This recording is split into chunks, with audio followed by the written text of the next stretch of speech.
Yes. ये जय श्री कृष्णा। कृष्ण वंदना से शुरू करते हैं हम।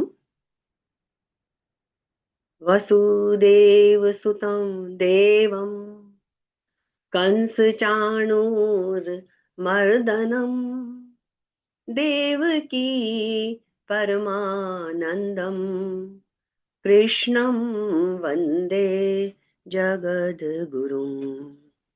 जगद्गुरु श्री कृष्ण के चरणों में प्रणाम और आप सबको हृदय से नमन। गीता की महिमा। गीता हृदय भगवान का सब ज्ञान का शुभ सार है।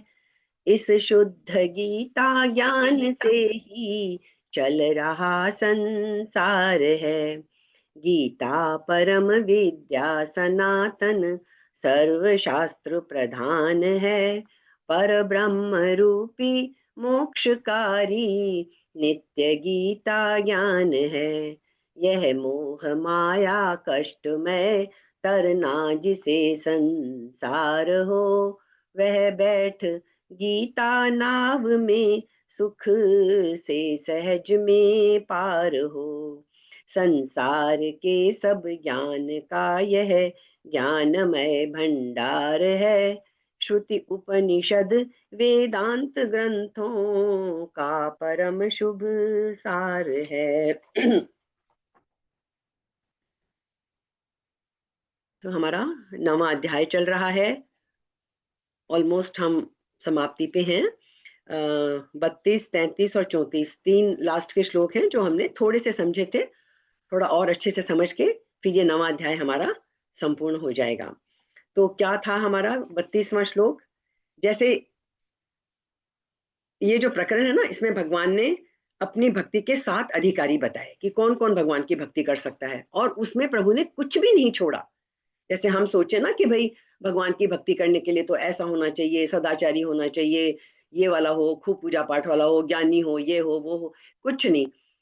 वो जब आप समझेंगे तो भगवान ने सबको शामिल किया है। भगवान की भक्ति करने का अधिकार सबको है। कोई कर नहीं पाए वो अलग चीज है। तो उनमें दुराचारी का वर्णन 2 श्लोकों में कर चुके। अब आगे के श्लोक में भक्ति के 4 अधिकारियों का वर्णन किया है, जो हमने पिछली बार समझ लिया था। मैं सिर्फ पढ़ रही हूँ। माम ही पार्थ व्यपाश्रित्य ये पी स्युः पापयोनयः स्त्रियो वैश्यास् तथा शूद्रः ते यान्ति पराम गतिम। मतलब उन्होंने सबका अलग अलग नाम लिया, और मैंने कहा भी था कि इससे कंफ्यूजन हो जाएगा कि स्त्रियों को शूद्रों को क्या कोई नीचा समझा गया है। वो उसका मैं आज थोड़ा क्लियर कर दूंगी, क्योंकि ये पढ़ के और बहुत लोग बड़ी वो करते हैं, विपत्ति उठाते हैं कि भाई मतलब स्त्रियों को क्या इतना नीचा समझा गया है, शूद्रों को, वो तो इंसान है। उसके पीछे वैज्ञानिक कारण थे, वो हम थोड़ा सा आज उसको टच करने की कोशिश करेंगे। तो क्या कहा गया है इस 32वें श्लोक में। हे पृथानंदन, जो भी पाप योनि वाले, मतलब पाप योनियां होती हैं वो भी हम क्लियर कर लेंगे, पाप योनि वाले हों, तथा जो भी मतलब पाप योनि वाले हो गए, उसके अलावा स्त्रियां, वैश्य, जो 4 वर्ण होते हैं, ब्राह्मण क्षत्रिय वैश्य शूद्र, वैश्य और शूद्र कोई भी हो चाहे, ते अपि माम व्यपाश्रित्य, वे भी सर्वथा मेरे शरण होकर, मेरा आश्रय लेकर ही पराम गतिम जानती, निसंदेह परम गति को प्राप्त हो जाते हैं। मतलब ऐसे लोग भी परम गति को प्राप्त हो जाते हैं।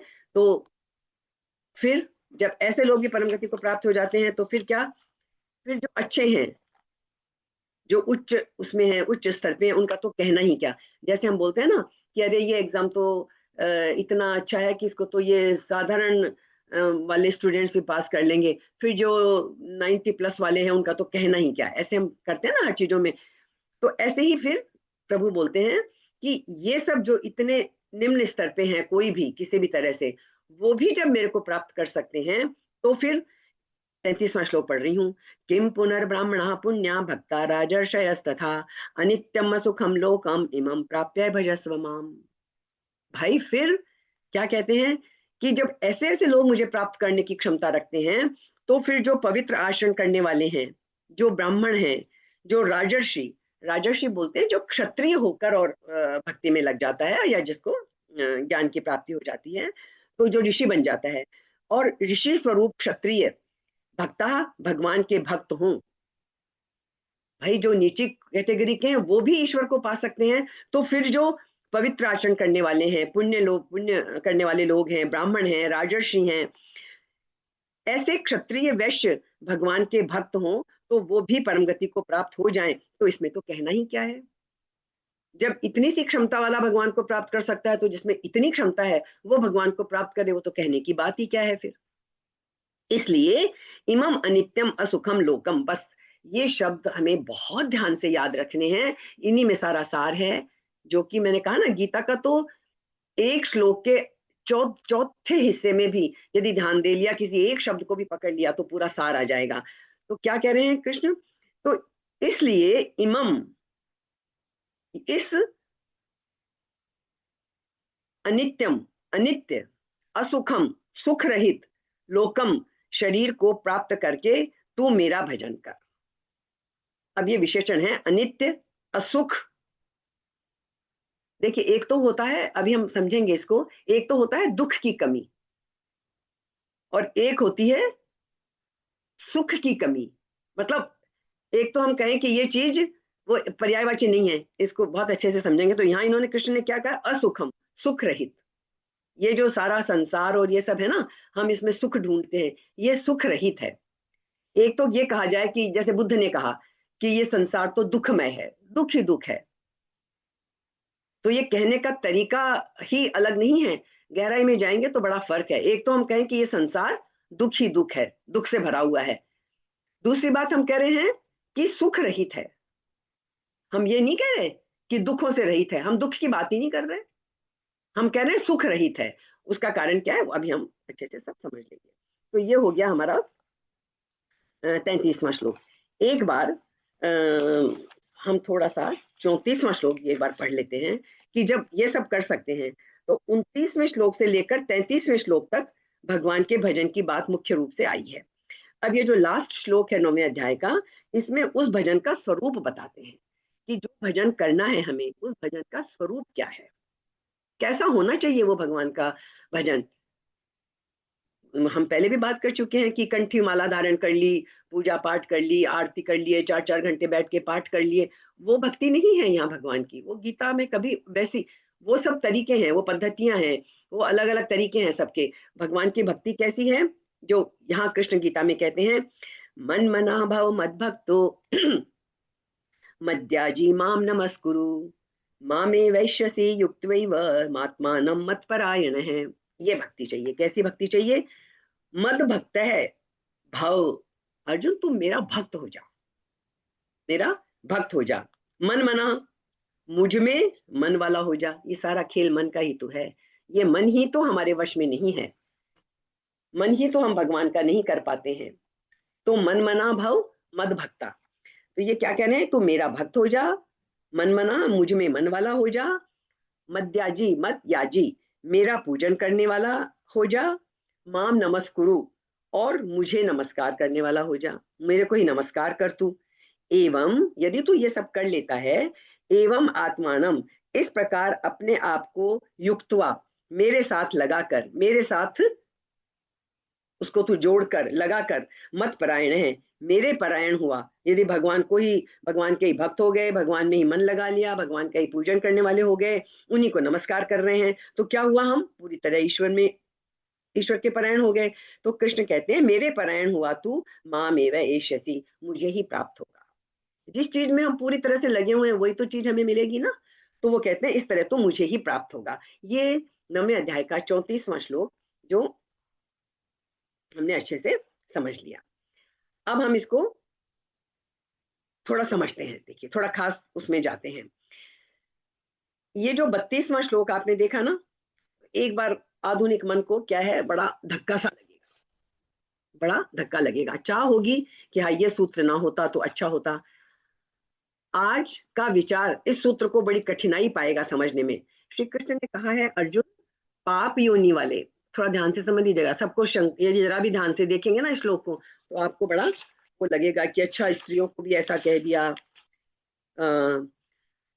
बहुत अजीब सा हमें मालूम पड़ेगा कि पाप योनि वाले, स्त्री, वैश्य, शूद्र आदि भी, जो कोई भी हो, वे भी मेरी शरण होकर परम गति को प्राप्त हो जाते हैं। बहुत अजीब मालूम पड़ेगा, बहुत कड़वाहट भी मालूम पड़ेगी। स्त्री को, वैश्य को, शूद्र को, पाप योनि को समझने में हमें कई तरह की कठिनाइयां आएंगी, कई तरह की कठिनाइयां हमें आएंगी। पहली कठिनाई तो हमने इन शब्दों से जो कुछ समझा है, असली बात क्या है, इन शब्दों का जो हम अर्थ लगा रहे हैं वो यहाँ कृष्ण का अर्थ है ही नहीं। जैसे इन शब्दों का हमारे मन में जो अर्थ है वह श्री कृष्ण का अर्थ नहीं है, तो इन शब्दों की ठीक व्याख्या समझना जरूरी है, तभी इस सूत्र को समझा जा सकेगा। अब हम समझते हैं इसको। मनुष्य की, देखिए सबसे बड़ी बात हमको समझनी क्या है, आत्मा तो एक है, मनुष्य की आत्मा तो एक है, लेकिन उसके मन अनेक है। हम कई बार आम बोलचाल में बोलते हैं ना, एक मन तो कहता है ये कर लूं, एक मन कहता है ये कर लूं, तो मन तो हम जानते हैं प्रतिक्षण बदल रहा है हमारा। तो कहते क्या है कि मन अनेक है, और मनुष्य की परम स्थिति तो एक है, लेकिन उसकी बीच की स्थितियां, परम स्थिति तो एक ही है, हम ईश्वर के स्वरूप हैं, ईश्वर में स्थित हैं, असली स्थिति तो वही है, लेकिन बीच की स्थितियां भिन्न भिन्न है। मनुष्य आत्यंतिक रूप से तो समान है, लेकिन अलग अलग स्थितियों में बहुत असमान है। तो अब थोड़ा समझते हैं। मनुष्य का विभाजन जो भारतीय बुद्धि ने किया, वह पहला विभाजन है स्त्री और पुरुष में। हम अपने भारतीय सोच जो बहुत गहरी है, पश्चिम तो वहां तक पहुंच ही नहीं पाया है, तो स्त्री और पुरुष का विभाजन पहला है ना। अर्धनारीश्वर रूप की कल्पना की है हमने, तो वो यहाँ बहुत सटीक बैठती है, ठीक है। तो मनुष्य का विभाजन जो भारतीय बुद्धि ने किया वो स्त्री और पुरुष का विभाजन पहला है, लेकिन ध्यान रहे यहाँ स्त्री का अर्थ, ये जो हम जेंडर बायस्ड होके बोलते हैं कि ये स्त्री ये पुरुष, शरीर के आधार पर नहीं है ये भेद। यहाँ जो बात है उसका मतलब है स्त्रैण, यानी स्त्री सुलभ क्वालिटीज, गुण। स्त्री से अर्थ स्त्री ही हो तो ये वचन बहुत बेहुदा है। यदि यहाँ स्त्री का मतलब हम सब लेडीज जो हैं उनसे यहाँ मतलब है, तब तो बड़ी गलत बात है। हमको तो पढ़ते ही गुस्सा आएगा कि हमको स्त्रियों को क्या कृष्ण ने इस श्रेणी में रखा है। तो यहाँ इसका मतलब क्या है अभी समझते हैं। तो स्त्री का यहाँ अर्थ है स्त्रैण, स्त्री वाली प्रवृत्ति का होना। अच्छा, और जब हम कहते हैं स्त्रैण तो उसका अर्थ क्या है कि पुरुषों में भी ऐसे व्यक्तित्व हैं जो स्त्री जैसे हैं, स्त्रैण हैं, और स्त्रियों में भी ऐसे व्यक्तित्व हैं जो पुरुष जैसे हैं, पौरुषेय हैं। पुरुष और स्त्री प्रतीक हैं, सिंबॉलिक हैं, उनके अर्थ को हम ठीक से समझ लें। तो स्त्रैण का अर्थ क्या है, ऐसा मन जो कुछ भी करने में असमर्थ है। स्त्रैण, स्त्री जाति, अब बदल गई हैं बातें, तो हम आजकल बोलने ही लगे हैं कि स्त्रियां जितनी बदलती जा रही हैं और जो लौकिक व्यवहार में और भौतिक उन्नति के रूप से सफल होती जा रही हैं कि वो सब पुरुषोचित गुणों से युक्त हो गई हैं, पुरुषों वाली बातें उनमें आ गई हैं, समझ रहे हैं ना, पुरुषोचित चीजें उनमें आ गई हैं। तो कहने का मतलब यह है कि स्त्रैण का मतलब होता है कि जो जो पहले हमारी मान्यता है कि स्त्रियां घर में ही रहती हैं, पुरुषोचित कार्य नहीं करती हैं, तो स्त्रैण का जो मतलब होता है जो कुछ करने में समर्थ नहीं है, मतलब बहुत कुछ चीजें करने में उनकी अपनी सीमाएं हैं। ज्यादा से ज्यादा स्त्री वाला मन जो है, सचमुच जो स्त्रैण प्रवृत्ति है, वो समर्पण कर सकती है, सरेंडर कर सकती है, और क्या, द्वार खोलकर प्रतीक्षा कर सकता है स्त्रैण मन। अच्छा, गुह्य विज्ञान में मतलब आत्मा की खोज में जो चल रहे हैं उनके लिए ये हम बातें कर रहे हैं, आम दुनिया की बातें नहीं कर रहे, हम साधना के पथ पे चलने वालों की बात कर रहे हैं।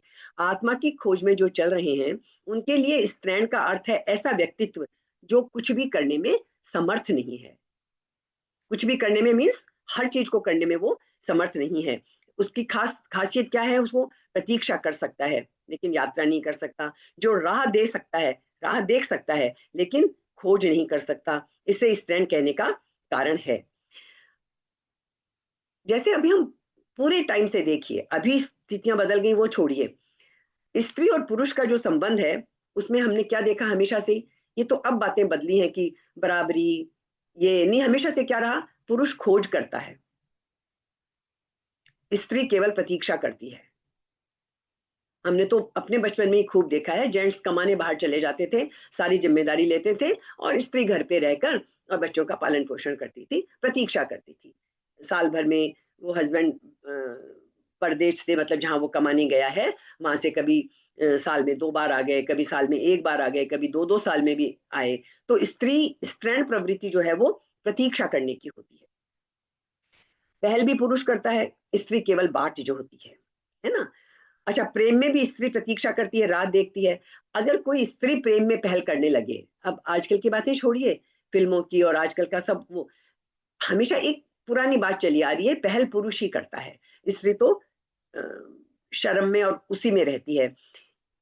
यदि कोई स्त्री पहल करने लगे तो लगेगा बड़ी बेशर्म है, बड़ी आक्रामक मालूम होगी स्त्री हमें, जो हमारी अब तक की मान्यताएं चलती हैं। लेकिन विगत 5000 वर्षों में, पिछले 5000 वर्ष की बात हम कर रहे हैं, जैसे गीता का हुआ है, गीता में तो ये बात कही गई है। आधुनिक युग में एक दार्शनिक हुए हैं, कार्ल युंग, गुस्ताव युंग, उन्होंने स्त्री और पुरुष के इस मानसिक भेद को, ये मानसिक भेद है, शारीरिक भेद की बात नहीं हो रही, इस मानसिक भेद को समझने की गहरी चेष्टा की है। इन 50-60 वर्षों में एक अभूतपूर्व बात सिद्ध की है कि जब कोई भी पुरुष पूरा पुरुष नहीं है और कोई भी स्त्री पूरी स्त्री नहीं है। ये अब विज्ञान भी, इस जो नए नए दार्शनिक है वो इन बात को समझने लगे हैं। और हमारा अब तक का जो ख्याल रहा है कि हर व्यक्ति एक ही सेक्स से संबंधित है, वो गलत है। प्रत्येक व्यक्ति बाइसेक्सुअल है, दोनों यौन प्रत्येक व्यक्ति में मौजूद हैं। जिसे हम पुरुष कहते हैं उसमें पुरुष यौन की मात्रा अधिक है, स्त्री यौन की मात्रा कम। समझ लीजिए 60% कोई पुरुष है तो 40% स्त्री भी है। और बाकी हमने देखा ही है कि कुछ लोगों को हम कहते हैं क्या औरतों की तरह कर रहा है, क्या लेडीज की तरह ये करने बैठ गया, मतलब जिसमें स्त्रीत्व के गुण ज्यादा होते हैं तो हम उसको स्त्रैण कह देते हैं कि क्या लेडीज की तरह, औरतों की तरह करने बैठ गया। और जनरली जैसे हम स्त्री कहते हैं वह 60% स्त्री है, 40% उसमें भी पुरुष के गुण हैं। कभी भी स्त्री पे पुरुषोचित गुण आ जाते हैं। सबसे बड़ा गुण तो तब आता है जब उसके संतान पे कोई आंच आती है। समझ लीजिए कोई जानवर ही पीछे पड़ गया या कोई और संकट आ गया, आप देख लीजिए संतान पे संकट आया तो माँ का रूप क्या बदल जाता है। वो छुई मुई रहती ही नहीं है, वो किसी भी बड़े से बड़े ताकतवर से, बड़े से बड़े जानवर से लड़ने के लिए कूद पड़ती है। बस उसकी संतान पे संकट आया फिर उसे कुछ ध्यान नहीं रहता, वो उसके पुरुषोचित गुण सामने आने लगते हैं। तो दोनों बातें दोनों में होती हैं। ऐसा कोई भी पुरुष खोजना संभव नहीं जो 100% पुरुष हो, और ऐसी कोई स्त्री खोजनी संभव नहीं जो 100% स्त्री हो। और उचित भी है, क्योंकि प्रत्येक व्यक्ति का जन्म भाई अकेला तो कोई पैदा कर नहीं सकता।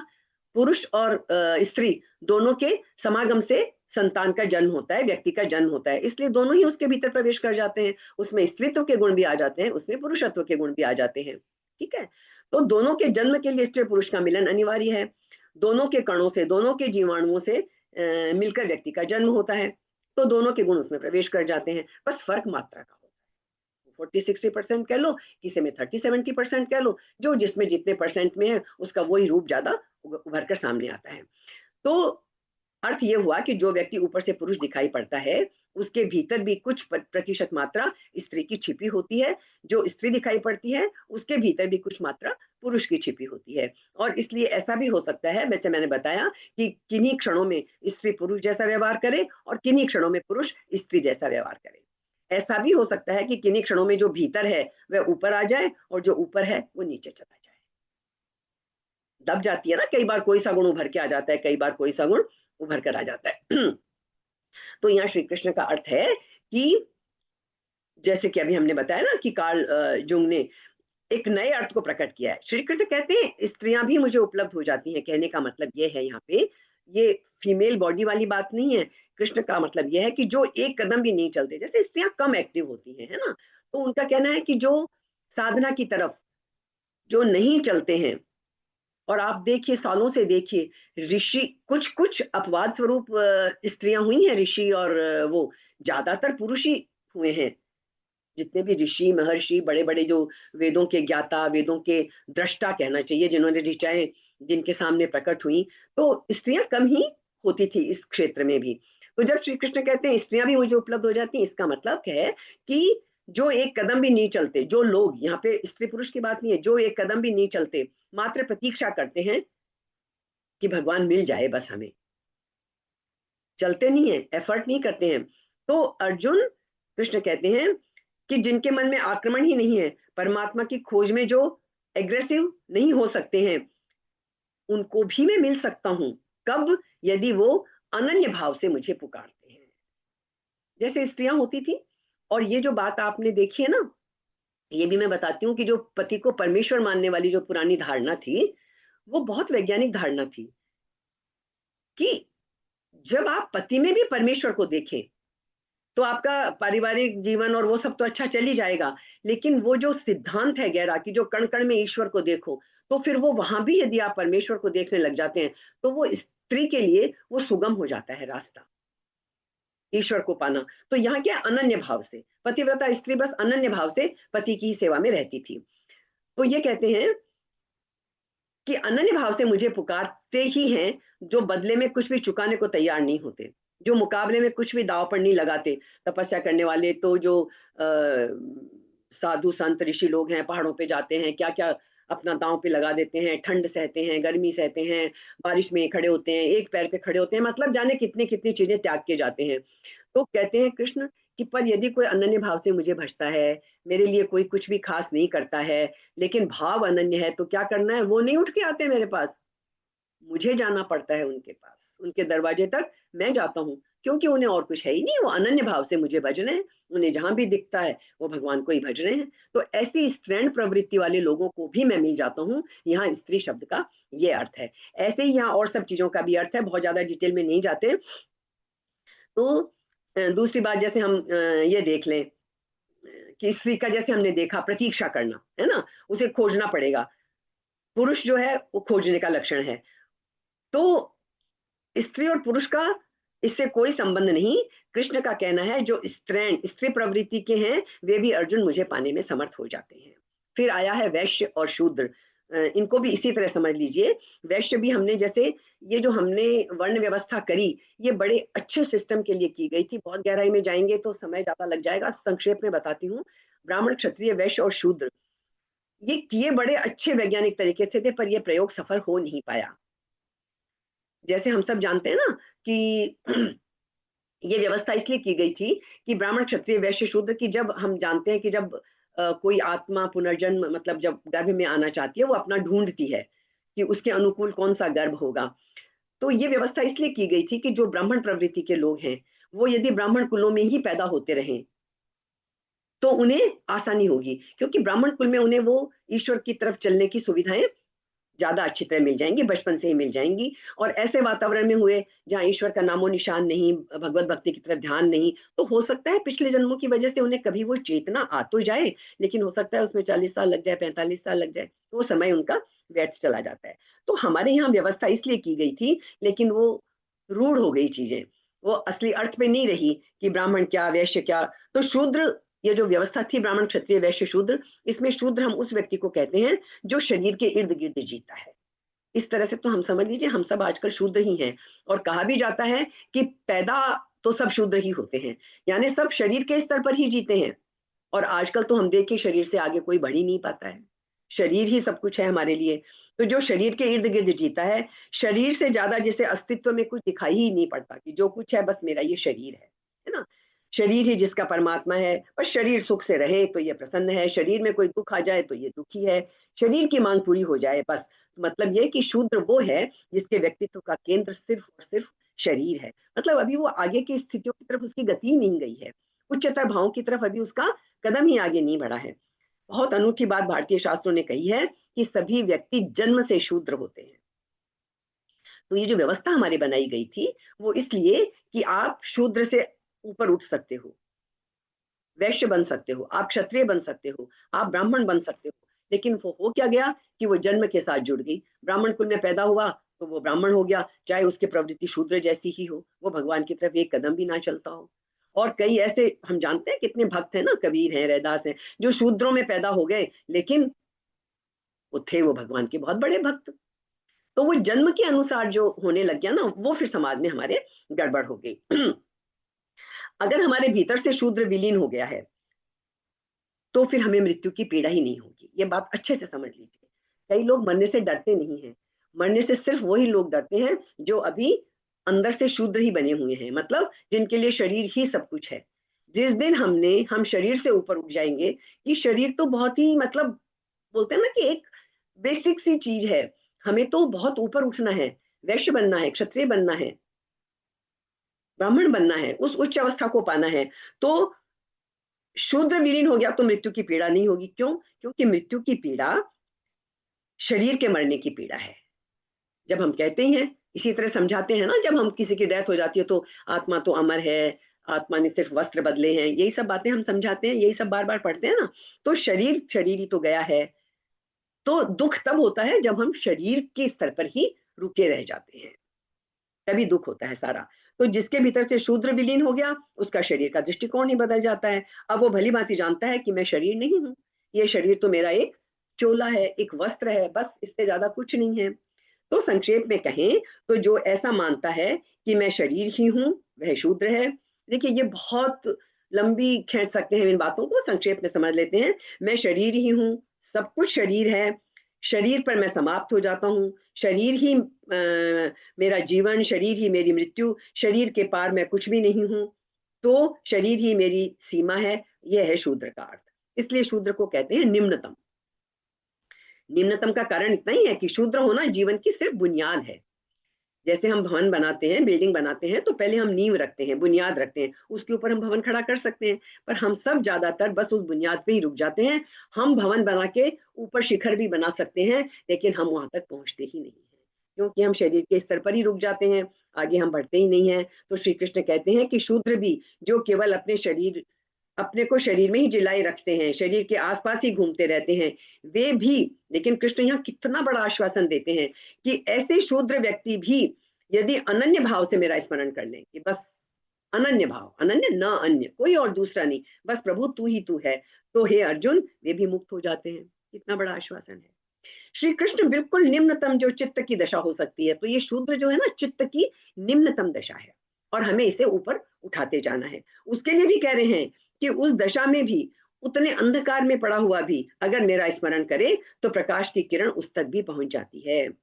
खाई में पड़ा है, अंधकार में पड़ा है, चारों तरफ अंधकार है, लेकिन यदि वो अनन्य भाव से ईश्वर का स्मरण कर ले, तो प्रभु कह रहे हैं कि मेरी किरण वहां भी पहुंच जाती है। यदि स्मरण किया तो वही ईश्वर की उपस्थिति हो गई।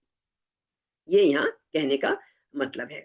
तो ये बात भी समझ गए। शूद्र की जो भी वासनाएं हैं, आकांक्षाएं हैं, बहुत सॉलिड, बहुत स्थूल होती हैं, क्योंकि वो शरीर के आसपास जीता है। वैश्य है दूसरी कोटि, सेकंड उस पे स्टेज पे आ गए। वैश्य उसे कहते हैं जो मन के आसपास जीता है। अब हम शरीर के स्तर से ऊपर उठ के मन के स्तर पर आ गए हैं। सो वैश्य क्या होता है? वैश्य की जो कामनाएं और वासनाएं और आकांक्षाएं हैं, वे मानसिक होंगी, सूक्ष्म होंगी। वैश्य धन के लिए जिएगा, धन से जो रस मिलता है उसके लिए जिएगा, पद के लिए जिएगा, प्रतिष्ठा के लिए जिएगा। शूद्र पद प्रतिष्ठा धन के लिए नहीं, शरीर नहीं गंवाना चाहता वो। वैश्य ये सब गंवा देगा यदि उसे ये चीजें मिल जाए, तो क्योंकि वो मन के स्तर पर जी रहा है।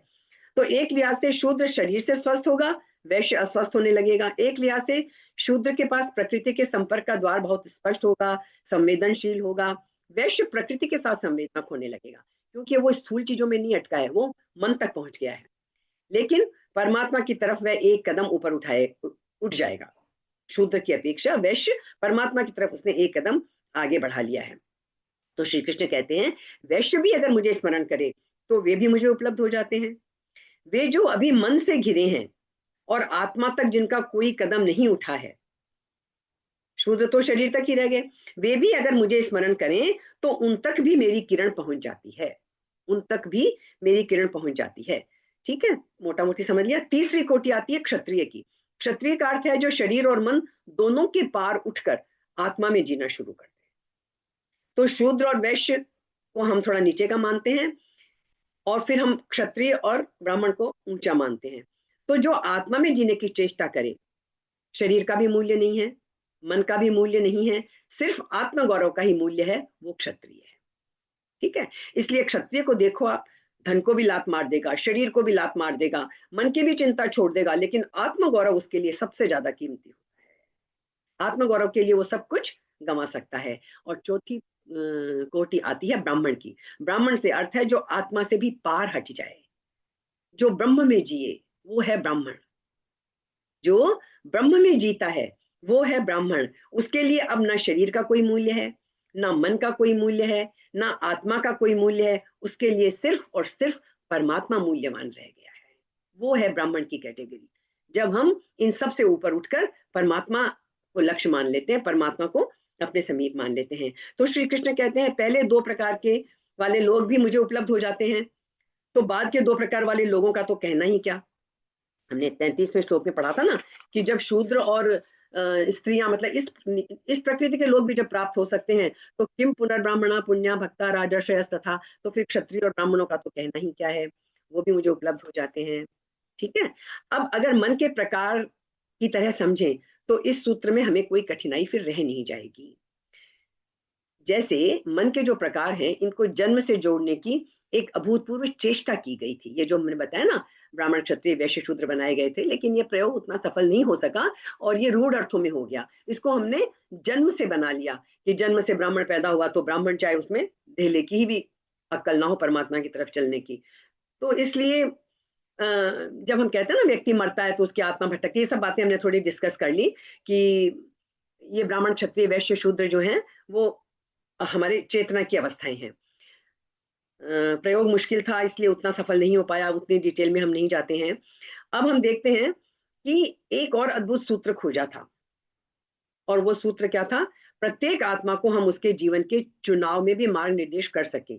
आत्मा ऐसे ही भटक कर कहीं भी पैदा ना हो जाए, हम उसे सुनिश्चित मार्ग दे सके, व्यवस्थित मार्ग दे सके, इसीलिए ये बनाए थे ब्राह्मण क्षत्रिय वैश्य शूद्र, लेकिन वो सफल नहीं हुआ, ये हम बात कर चुके हैं।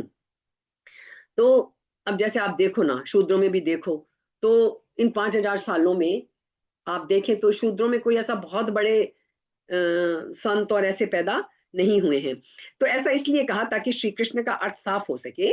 श्री कृष्ण के समय में यह महान प्रयोग गतिमान था, जब कृष्ण ने यह बात कही तब ये प्रयोग चल रहा था। अब हम देख चुके कि यह प्रयोग सफल नहीं हुआ, तो इस प्रयोग की आधारशिला रखी जा रही थी। श्री कृष्ण को तो पता भी नहीं होगा कि इस प्रयोग का क्या परिणाम आज हो गया है, वो ईश्वर है, उन्हें सब पता है, लेकिन जिस वक्त उन्होंने बात कही उस प्रयोग का उन्हें भी नहीं पता कि 5000 साल बाद इसका इस तरह से रूढ़ अर्थ हो जाएगा, है ना। जैसे जो लोग हिरोशिमा से पहले मर गए, हिरोशिमा और नागासाकी पे बम गिरा मर गए, जिन्होंने अणु बम बनाया था, वो तो बड़े खुश थे कि उन्होंने बड़ी अच्छी खोज कर दी है इंसानियत के लिए, मानवता के लिए, और अब इंसान को उसका बहुत वो मिलेगा, फल मिलेगा, है ना।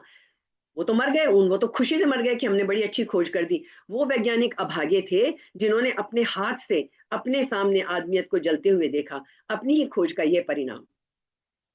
कहते हैं बहुत दुखी हुए थे वो वैज्ञानिक जब उन्होंने देखा कि हिरोशिमा और नागासाकी पे इस तरह अणु बम का प्रयोग करके लाखों चीजें इस तरह से कब्रें बन गई थी, है ना।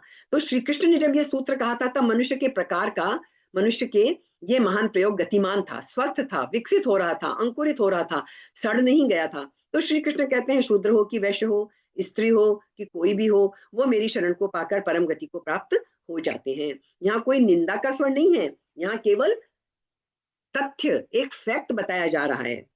सिर्फ फैक्ट बता रहे हैं कि जो शरीर के पास जी रहे हैं वे भी, जो मन के पास जी रहे हैं वे भी, यदि शरणागति को पालें, शरण को पालें, तो वे भी ईश्वर को पा सकते हैं। शरण आने का मूल्य समझाया जा रहा है। आप क्या हैं ये मूल्यवान नहीं है, आप कौन हैं यह भी मूल्यवान नहीं है, आप अच्छे हैं या बुरे हैं यह भी मूल्यवान नहीं है। शरण में जाने की क्षमता आपकी कितनी है, तो आप परमात्मा को उपलब्ध हो जाएंगे। शरण में, शरणागति की कितनी क्षमता हम में है, ऐसी शर्त श्री कृष्ण कहते हैं शरण, सरेंडर, उन उसके सामने समर्पण कर देने की, अपने अहंकार को उसके सामने छोड़ देने की, तो फिर हम ईश्वर को पा सकते हैं। तो पुण्यशील ब्राह्मण जन और राजश्री भक्तजनों का तो परम गति को प्राप्त होना सुनिश्चित है, सब पा सकते हैं, लेकिन वे भी अगर अपने को शरण में लगा पाए। यदि ब्राह्मण बन गए, साधना भी कर रहे हैं, लेकिन शरणागति नहीं आई है मन में, वो अनन्य भाव नहीं आया है, तो उन्हें भी ईश्वर की प्राप्ति नहीं हो सकती। इसलिए अब उन्होंने जो 34वां श्लोक कहा है, हो सकता है आज उसकी हम पूरी व्याख्या ना कर पाए, लेकिन बहुत जबरदस्त है, उसको आप एक बार ध्यान से समझ लीजिए, समझिए। मन मना भव मद भक्तो, मद भक्त है भव, अर्जुन तू क्या कर, मेरा भक्त हो जा। मन मना भव मद भक्तो, मद भक्त है, मेरा भक्त हो जा। मन मना, मुझ में मन वाला हो जा। और क्या, मद्याजी, मेरा पूजन करने वाला हो जा। और क्या हो जा, माम नमस्कुरु, मुझे ही नमस्कार कर। एवं यदि ऐसा तू हो जाएगा, एवं आत्मानम युक्त्वा, इस प्रकार अपने आप को मेरे साथ लगाकर, भगवान के साथ लगाकर, मत परायण है, मेरे परायण हुआ तू, माम एव एष्यसि, मुझे ही प्राप्त होगा। यह है 9वें श्लोक का 34वां, 9वें अध्याय का 34वां श्लोक, कि यदि हमने सारा समझ लिया, ये कर लिया, तो बस फिर कुछ बचा ही नहीं, तो मुझे ही प्राप्त होगा। मन मना भव मद्भक्तो मद्याजी माम नमस्कुरु, मामे वैश्यसि युक्त्वैव आत्मानं मत्परायण है, बस तू पर मेरे परायण हो जा, यही सारी शर्त है। तो हमें तो ख्याल ही नहीं आता। हमारी सबसे बड़ी प्रॉब्लम क्या है, हमें लगता है कि हम जहां हैं वहां सब कुछ स्थिर है, सब कुछ परमानेंट है, जबकि ये सब कुछ अनित्य है। अनित्य, अनित्य को हम याद ही नहीं रखते हैं। एक क्षण भी कोई चीज नहीं टिकती है, और हम तो उसको माने बैठे हैं कि बस ये तो परमानेंट है। तो दूसरी बात जो श्री कृष्ण ने कही, तो क्या हुआ अब? श्री कृष्ण कहते हैं, एक तो मैंने बात बताई ना आपको, सुख रहित और अनित्यम लोकम इमम, यहाँ 3-4 बातें देख लीजिए। पहली बात, जहां हम जी रहे हैं वहां सुख का आभास बहुत होता है, सुख मिलता कभी नहीं है। मिलता है दुख और आभास होता है हमें सुख का। हाथ में आता है दुख, आशा बनती है सुख की। सुख पास पहुंचकर उघड़ जाता है और पता चलता है कि ये सुख नहीं है, ये तो दुख ही है अंदर में छुपा हुआ। जिन जिन चीजों को पाने के लिए हम पूरे खप लेते हैं, वो चीजें जब हाथ में आती हैं वो दुख देना शुरू कर देती हैं। इसलिए श्री कृष्ण कहते हैं सुख रहित संसार में, उन्होंने क्या वर्ड यूज किया, ये संसार सुख रहित है। तो ध्यान रहे, श्री कृष्ण ये भी कह सकते थे कि इस दुख भरे संसार में, जैसे कि बुद्ध ने कहा था, वो ये नहीं कहते। भाई दुख भरा संसार बोलेंगे तो हमारा ध्यान बिल्कुल जाएगा, हाँ भाई संसार तो दुख से भरा है, यही तो गीता की बारीकी है। श्री कृष्ण ने ये नहीं कहा कि इस दुख भरे संसार में, बुद्ध ने कहा था ये संसार दुख है, श्री कृष्ण ने कुछ दूसरा शब्द उपयोग किया और ज्यादा विचार पूर्वक है। श्री कृष्ण ने क्या कहा, इस सुख रहित संसार में। ये जो हम देखते हैं ना कि संसार में सुख है, संसार में सुख है ही नहीं भैया। क्योंकि दुख पैदा किस लिए होता है? दुख पैदा इसलिए होता है कि हम इस जगत में सुख मान लेते हैं। यदि हम इस संसार में सुख माने ही ना, तो दुख आएगा ही नहीं। जगत में दुख है ये कहना ठीक नहीं है, हम सुख मानते हैं इसलिए दुख पाते हैं।